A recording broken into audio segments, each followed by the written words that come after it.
Hi and welcome to my video. It is Thursday, October 6th in the evening, and here's my latest craft. I hope you like it.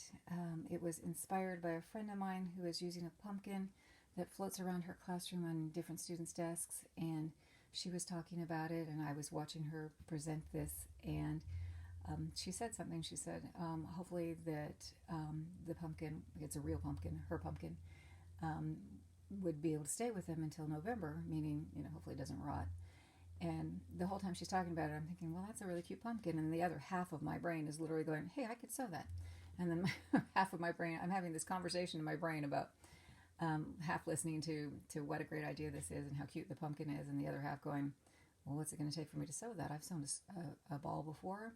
I could probably Google find a pattern, but even if I don't, I know how to sew a ball. And anyway, having this conversation in my head. Anyway, I did Google it. I Googled pumpkin patterns, and I found from Spruce Crafts, she has a free pattern, very generous, free pattern that she put out. Two, actually. The larger one, which you can see I didn't use, and a smaller one. This is the smaller one, and let me hold it so you can see in my hands. That's about how big he is. Not that you know how big my hands are, but pretty good size. Let me see. Well, pretty perfect size, actually, for what I'm looking for. He is, or she, 1, 2, 3, about 4 inches tall. Probably not even. Turn it this way. Let's see. 1, 2, 3. So like 3.5 inches tall. And then he, maybe 1, 2, 3, 4, 5 inches wide. And that one, I did change things on the pattern, as I often do. For hers, when she did it, she ended the pattern here on the one side. See, it goes all the way here. And you can see she has really great instructions on her page. But you can see when she went to sew it closed, there was a kind of a gap at the top, which she pulls tight, but there's still a gap because she makes and I only perused her pattern, so you would want to look at it and see actually what she did. But she has a stem with a large base, which she fits over the top, I think, over the top to cover the hole. That was my assumption. And when I did it, I was like, well, I have made balls before, and it can come all the way closed, just like this side. So when I did the pattern, all I did was while I was cutting it out, I folded it over, and I drew out this side to match this side, and then I cut that hole like that, so there wouldn't be a space at the top in case that's the way she designed it. Because I want mine to close completely. I also knew I like her pattern. It's super cute, but I wasn't super fond of the stem, and I was looking at other stems and trying to think about what I wanted. So, of course, I was going to put my personal flair to it. But you will like her stuff, so you should go take a look at it, or his stuff. Actually, I just assume it's a her. Anyway, so I did follow most of. Kind of already know how to sew a ball, so when I did it, I kind of assumed on hers that she left it open to stuff it from the top. I left it open, let's see, right here. You can kind of see it. I'm not really good at hand stitching, so I was working on a ladder stitch there, but don't have enough light, kind of dark, and my stitching on my hand stitching is not that great. But I left a gap here open, so I sewed all of it together and left my gap here. On her website, you can find how to do this vase. She has great instructions. She links to other pages on how to do this vase, and I thought, I love that vase, and I wanted to put it on there. Maybe a bigger face would have been better, and she had other options for faces on her site too, but I kind of wanted this itty-bitty cute little face. I wanted to try it. I don't do, again, a lot of hand stitching, so it was fun to practice. And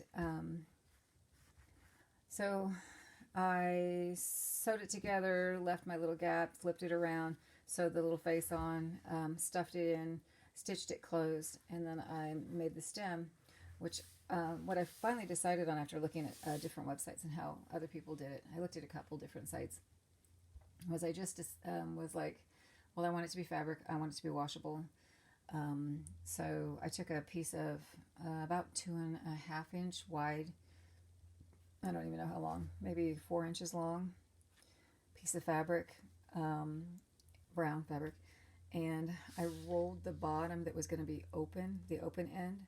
I folded it over twice so that if it did end up, because knew I was going to squish on to stitch it on there, if that ended up, any of that edge ended up showing, that it would be not be a raw edge.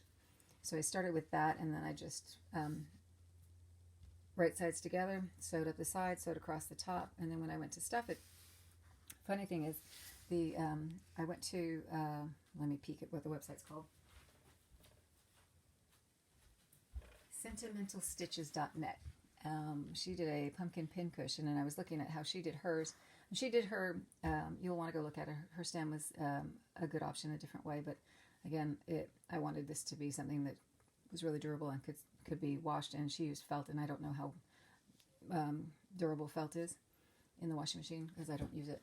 So, but one of her pictures for doing her stem, she actually uses pins that have the heads of the pins look like buttons. And I was thinking, oh, she must have shoved buttons in there. You know, it doesn't make sense for the way she made her stem, but in my brain, I was like, oh, that's interesting. So when I went to do this, I had that in my mind, and I'm like, oh, well, you know, I could put a button in there and kind of give it a little texture, and it will hold that little roundness there, although it will on its own when you put the polyfiber fill in there. But I just stuffed a little bit of polyfiber fill, shoved a button in there, and then stuffed the rest of the way with not the rest of the way.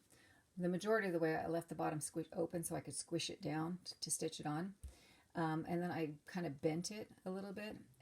Well, before I finished, I put the top half fiber fill, button, a little bit of, like maybe this far down, fiber fill, and then I bent it and I stitched it to hold the bend. And then I stuffed the rest of the fiber fill in there until I about maybe half an inch to the bottom. And then I just kind of squished it down on top of the pumpkin, and I stitched there so it would be kind of squishy at the bottom. I can show you what that looks like on there. And again, hand stitching, not my strength, not what I particularly like to do, but it does come in handy. So it's just squished on there. And again, this is sewn closed all the way, just like the bottom on mine.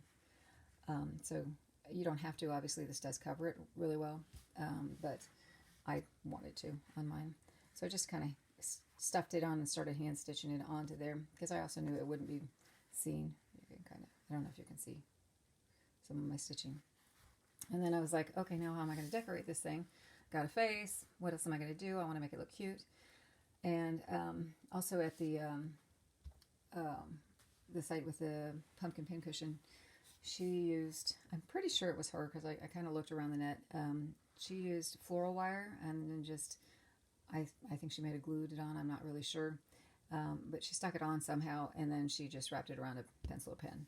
And I was thinking, well, I kind of would rather use the chenille stem, the pipe cleaner. I like the kind of fuzziness of it, and I have some. And I like the brightness of it. So I did a chenille stem, and what I did was I took one stem and I wrapped the base around here and just kind of twisted it. And then the rest of it I let come down and I twirled that.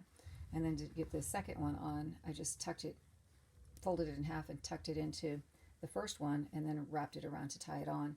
And then I wrapped it around a pencil. And then the last thing I had to do was find a ribbon, and I only have this one wired ribbon, except for a Christmassy blue one, which would not have worked. So I was like, well, that's going to have to work, and I actually do like it.